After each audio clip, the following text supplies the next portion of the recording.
राजनीति से जुड़ी बड़ी खबर ग्वालियर से सामने आई है। हाई कोर्ट की ग्वालियर खंडपीठ ने विजयपुर विधानसभा सीट से कांग्रेस विधायक मुकेश मल्होत्रा का चुनाव निरस्त कर दिया है। अदालत ने माना कि नामांकन के दौरान दिए गए हलफनामे में आपराधिक मामलों की पूरी जानकारी नहीं दी गई थी। कोर्ट ने इस मामले में दूसरे स्थान पर रहे बीजेपी नेता रामनिवास रावत को विधायक घोषित कर दिया है। देखिए हमारी खास रिपोर्ट में। श्योपुर जिले की विजयपुर विधानसभा सीट पर हुए उपचुनाव में कांग्रेस उम्मीदवार मुकेश मल्होत्रा ने जीत दर्ज की थी, लेकिन चुनाव परिणाम के बाद बीजेपी उम्मीदवार और पूर्व मंत्री रामनिवास रावत ने अदालत में याचिका कर चुनाव को चुनौती दी थी। याचिका में आरोप लगाया गया था कि नामांकन पत्र के साथ दिए गए शपथ पत्र में मल्होत्रा ने अपने खिलाफ चल रहे आपराधिक मामलों की जानकारी छिपाई। अदालत में पेश दस्तावेजों और सबूतों की जांच के बाद हाईकोर्ट ने इस आरोप को गंभीर मानते हुए उनका चुनाव शून्य घोषित कर दिया। कोर्ट के फैसले में यह भी कहा गया कि चुनाव में दूसरे स्थान पर रहे उम्मीदवार को विजेता माना जाएगा। इसी आधार पर बीजेपी नेता और पूर्व मंत्री रामनिवास रावत को विजयपुर विधानसभा सीट के निर्वाचित विधायक घोषित कर दिया गया। हाईकोर्ट के इस फैसले को कांग्रेस के लिए बड़ा झटका माना जा रहा है। वहीं मुकेश मल्होत्रा ने संकेत दिए हैं कि वे इस निर्णय को सुप्रीम कोर्ट में चुनौती दे सकते हैं।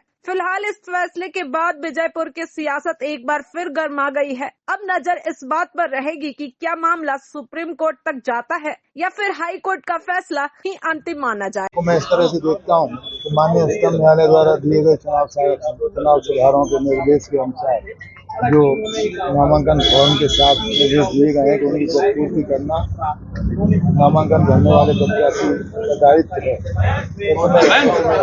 अपने शपथ पत्र में आपराधिक जानकारी छिपाई, इस कारण उसके विरुद्ध याचिका लगाई थी, वो अपील स्वीकार कर ली।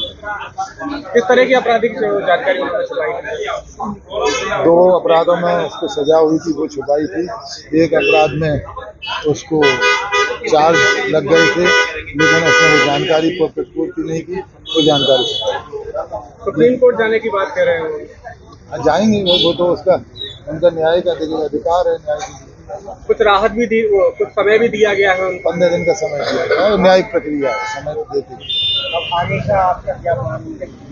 कुछ नहीं, माननीय उच्चतम न्यायालय जो निर्देश होगा। कई बार देखा गया कि ऐसे केस बरसों चलते रहते हैं जब तक दूसरा चुनाव आ जाता है, तो इसमें किसकी अच्छी जो विजयपुर से वर्तमान एमएलए हैं उनके चुनाव को निरस्त किया गया है। रामनिवास पिटीशन लगाई गई थी, उनकी इलेक्शन पिटीशन को स्वीकार किया गया है।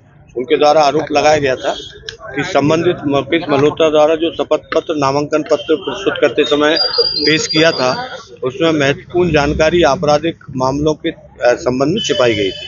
उसको माननीय उच्च न्यायालय द्वारा सही पाया है कि उनके द्वारा छिपाया गया, तो उसके आधार पर चुनाव को निरस्त किया गया। समय भी दिया गया हाँ? समय भी दिया गया 15 दिन का समय उनको अपील के लिए दिया है। यदि वो अपील में जाना चाहते हैं तो 15 दिन के पश्चात ये आदेश क्रियान्वयन में आएगा।